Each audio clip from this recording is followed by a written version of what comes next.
सर्व आदरणीय विद्यार्थी मित्रांनो नमस्कार.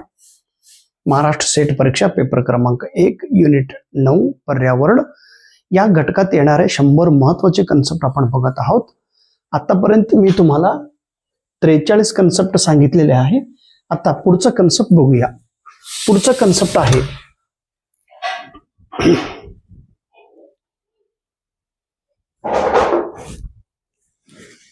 पुढचा concept dash dash goals have been set for sustainable development by United Nations to achieve social and economical development.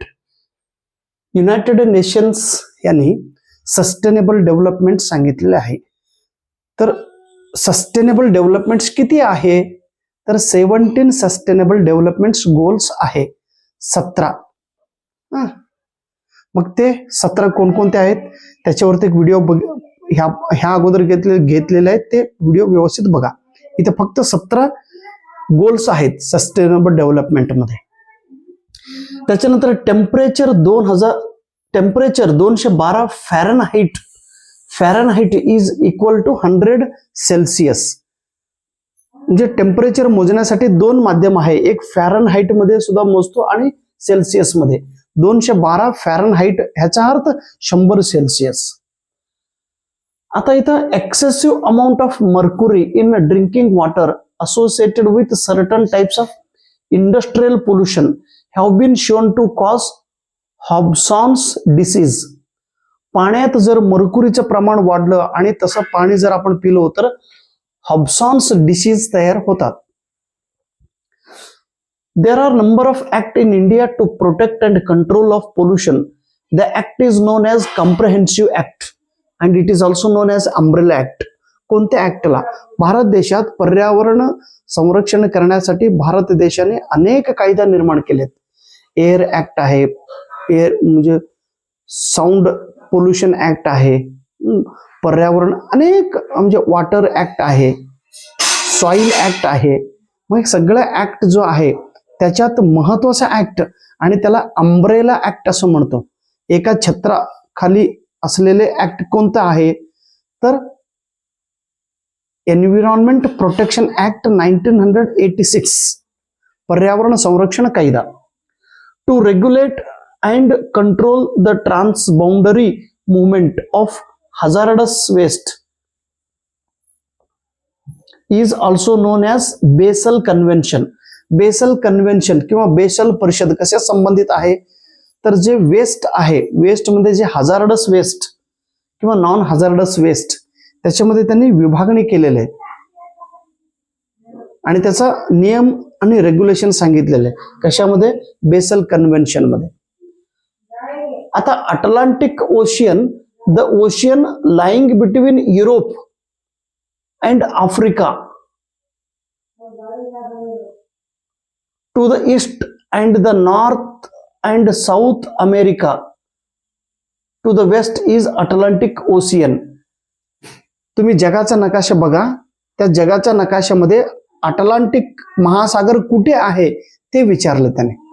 Atlantic महासागर जे उत्तर अमेरिका आणि दक्षिण अमेरिका माहितीये, त्याचा पश्चिमेकडे असलेले जे समुद्र आहे त्याला आपण अटलांटिक महासागर म्हणतो. इथं काही मीटर्स दिलेले आहेत. आता गॅल्व्हनोमीटर हे कशासाठी वापरतात?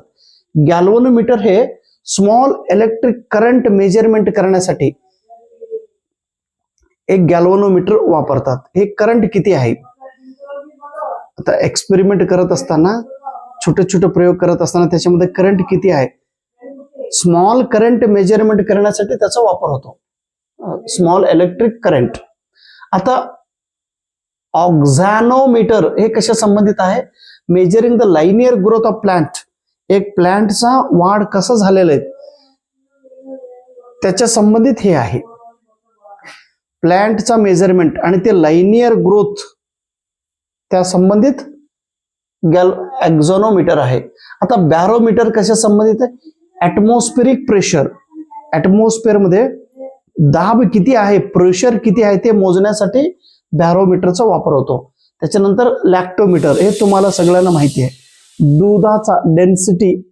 दुधाचा डेन्सिटी मोजण्यासाठी testing of the density of milk, दुधाचा डेन्सिटी मेजरमेंट करण्यासाठी लॅक्टोमीटर वापरतात.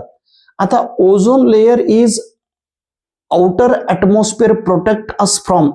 ओझोन लेयर हे आपल्याला काय कशासाठी मदत करतात? ओझोन लेयर सूर्यापासून जे किरण येत आहे, जे किरण डायरेक्ट येऊन आपल्या त्वचावर जर पडला तर कॅन्सर होतो, आणि तसं त्वचावर ते किरण पडू नये म्हणून ही लेयर काम करीत असतात.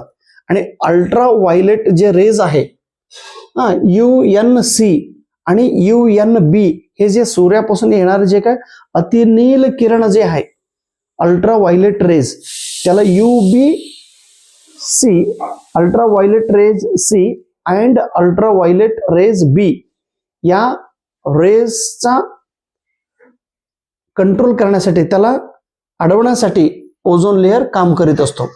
Biodegradable waste is livestock waste.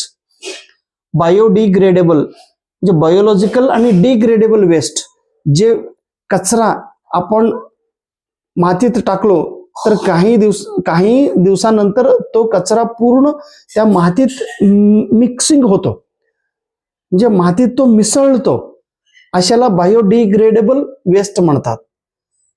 आता लाईव्ह स्टॉक जे प्राण्यापासून आलेले वेस्ट आहे, आता कौपासून आलेले वेस्ट जो आहे, शेण म्हणतो, शेण हा वेस्ट असला तरी काही दिवसानंतर तो मातीत मिसळतो, त्याला लाईव्ह स्टॉक वेस्ट म्हणतात. समजा प्लास्टिक आहे, प्लास्टिक जर आपण शेतात मातीत टाकलो तर ते मातीत मिक्स होत नाही, प्लास्टिक ते तसंच राहतात 100 वर्षापर्यंत, 1000 वर्षापर्यंत आहे तसाच. पण तो शेण तसा नाही, काही दिवसांनी तो मिक्सअप होतो. लाईव्ह स्टॉक, पशु वेस्ट असलेले जे कचरा आहे त्याला बायोडिग्रेडेबल असे म्हणतात. व्यवस्थितरित्या लक्षात ठेवा. Thank you so much. नमस्कार.